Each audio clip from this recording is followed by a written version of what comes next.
Alors, ce qui a été mis en place tout d'abord, c'est au niveau de l'entreprise, c'est que 900 salariés ont été mis en activité au télétravail et on a pu, en faisant donc cette activité-là, on a pu accompagner les entreprises.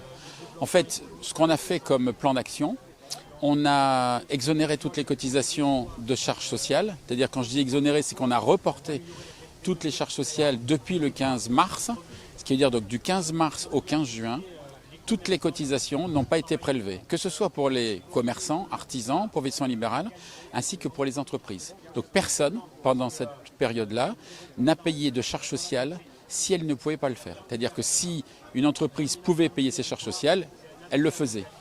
On était dans une crise assez complexe, donc beaucoup d'entreprises ont reporté. Pour vous donner un chiffre et un seul, c'est au niveau de PACA, on a exonéré à peu près, reporté à peu près 1,5 milliard de cotisations, que soit on étalera pour la plupart sur plusieurs mois, ou alors il y a un plan, comme je disais tout à l'heure, il y a un plan d'exonération qui est mis en œuvre par le gouvernement. Il y aura des exonérations pour tous les métiers qui sont liés au tourisme, au restaurant, et également pour toutes les entreprises qui gravitent autour de ces métiers-là. Il y aura une exonération de cotisation si, alors un peu technique, si ils ont perdu 80% de leur chiffre d'affaires. Donc ils auront également des exonérations de charges sociales. C'est assez rare dans le recouvrement qu'on puisse faire des exonérations. Et il y aura aussi un accompagnement pour les artisans et les commerçants. Donc là, on attend un peu les directives, mais il y aura aussi un accompagnement pour les petites structures comme le Var est composé en grande partie de petites structures. Les chefs d'entreprise ont peur, pour beaucoup ont peur de passer la crise en disant est-ce qu'à la sortie de la crise, lorsque je reprends mon activité, et pour certains, ils ont recommencé à la prendre, c'est de dire est-ce que je vais avoir assez de clients? Comme je disais lors d'une réunion avec le préfet, la variable d'ajustement, ça va être l'emploi.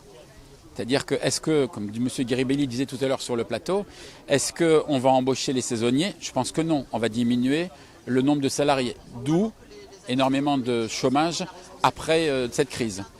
Mais sinon, alors vous avez vu, il y a de l'optimisme, heureusement. Il y a des gens qui sont inquiets. Mais pour nous, notre mission, c'est d'accompagner ces entreprises le plus loin et le plus longtemps possible. Aujourd'hui, il faut qu'il y ait du monde. Il faut qu'il y ait, comme tout à l'heure on le disait, le local. Il faut que les gens reviennent dans les restaurants, reviennent sur une activité très locale. Et je pense que si on est solidaire, on réussira ensemble. Ah ben moi je suis ravi. Moi je peux venir toutes les semaines si vous voulez. Non mais je trouvais que c'était très bien de réunir les chefs d'entreprise, de réunir les collectivités locales, le monde politique aussi puisqu'il est là. Je pense que c'est très bien pour montrer cette dynamique aux chefs d'entreprise, qu'on est tous présents pour les accompagner. Donc moi, ravi d'avoir été présent sur le plateau et d'avoir collaboré avec vous.